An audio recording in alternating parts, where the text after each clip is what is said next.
Let me ask you something. When you imagine a heart attack, what do you picture? Probably the classic scene, chest clutching, left arm going numb, a dramatic collapse. That's what Hollywood taught all of us. But here's what your doctor probably never told you, and this is the part that genuinely scares cardiologists after 60. The most dangerous cardiac events rarely look like that. They don't announce themselves. They happen quietly, while you're asleep, while your body is supposed to be healing. And in most cases, the people who experience them had no idea they were walking into danger every single night with habits they thought were completely harmless. I went through a lot of research on this, and what I found made me want to sit down and record this video immediately. Because 5 of the most common evening habits that people over 60 do every night are right now, tonight, putting enormous strain on their hearts. And here's the thing that really got me. Habit number 2 is one that even people who are already managing their blood pressure are doing completely wrong.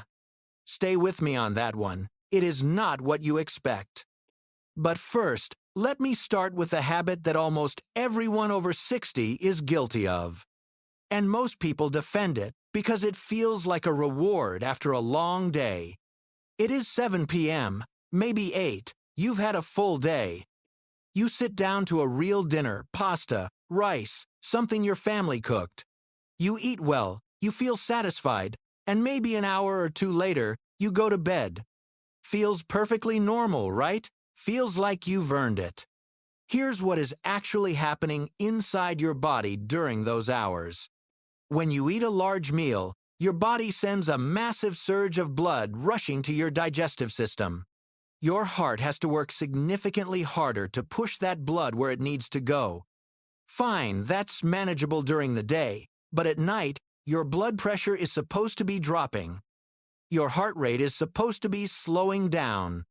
Your entire cardiovascular system is supposed to be entering a state of rest. A heavy late meal forces your heart to stay in high gear at exactly the moment it was meant to cool down.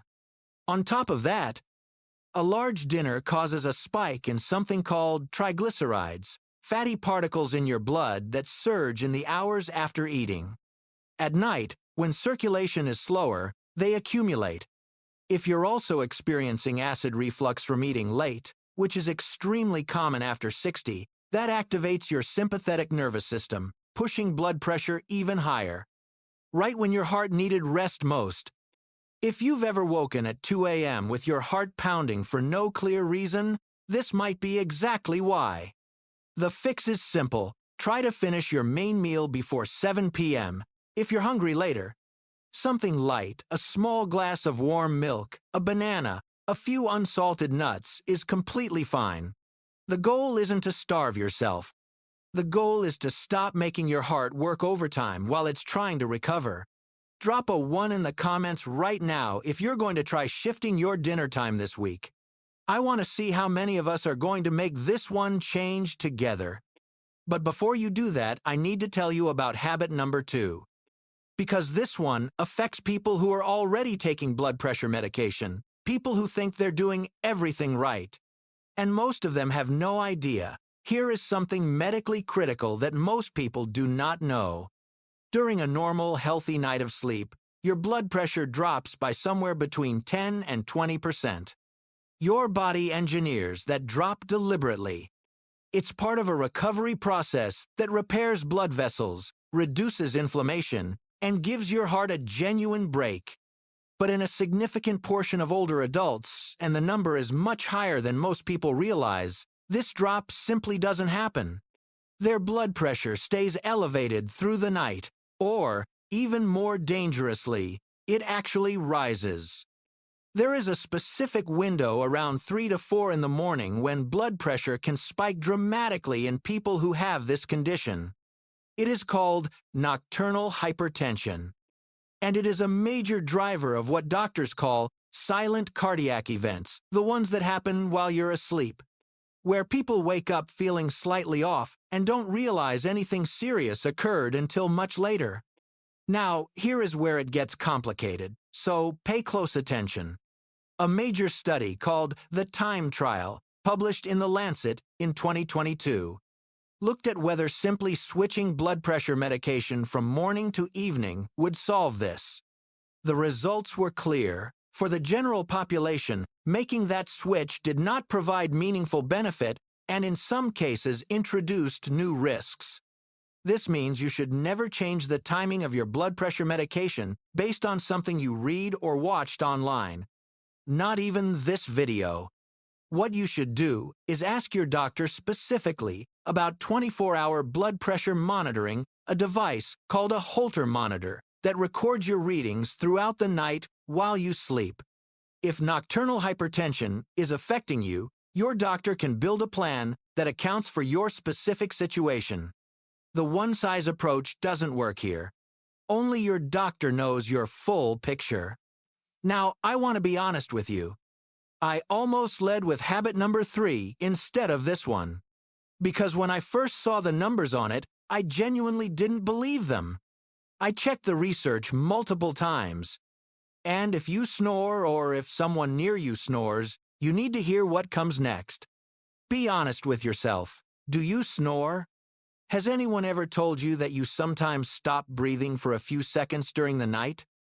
Most people hear that and think, okay, maybe I snore, it's annoying, but it's not a big deal. Let me show you exactly why that thinking is wrong. When you have sleep apnea, when your airway repeatedly collapses during sleep, causing you to stop breathing for 10 to 40 seconds at a time, your blood oxygen levels drop. Significantly, your brain detects this as an emergency.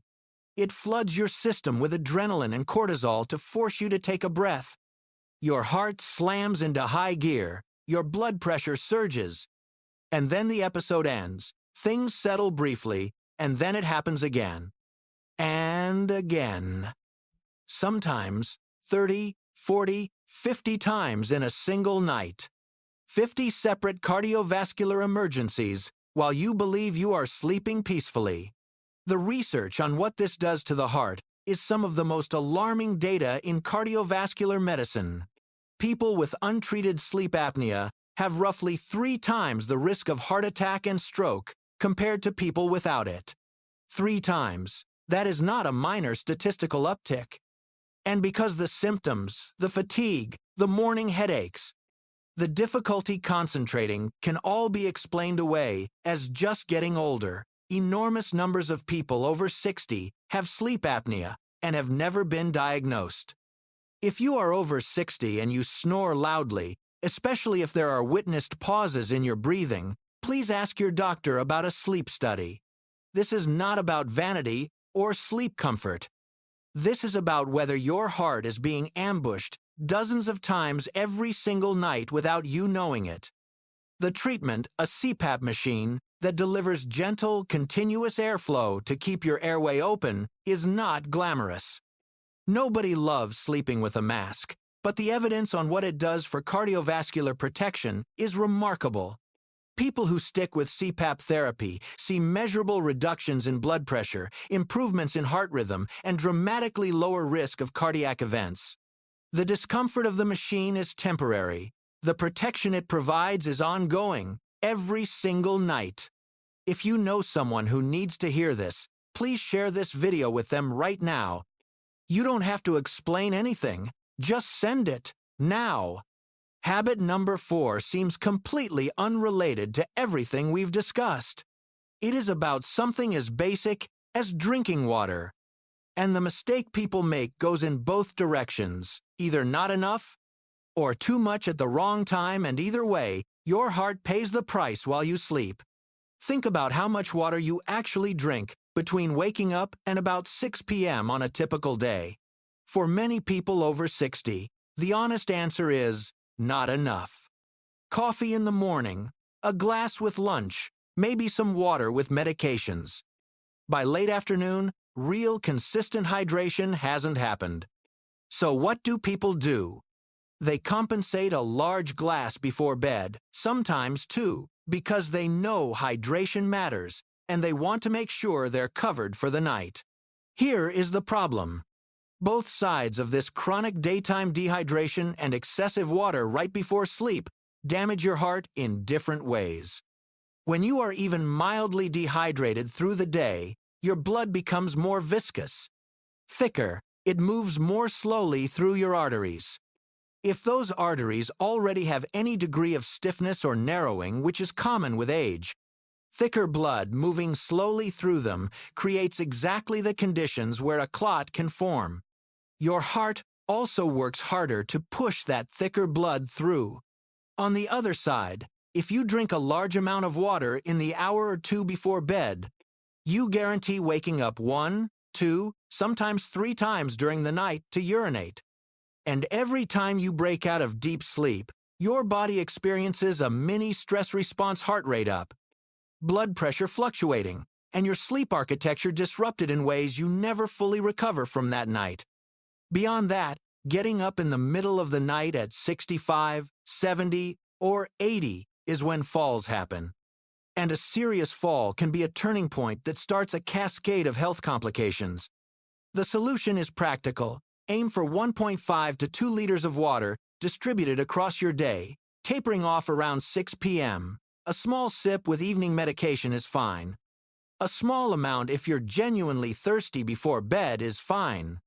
But that big top-off glass right before lights out, stop that habit.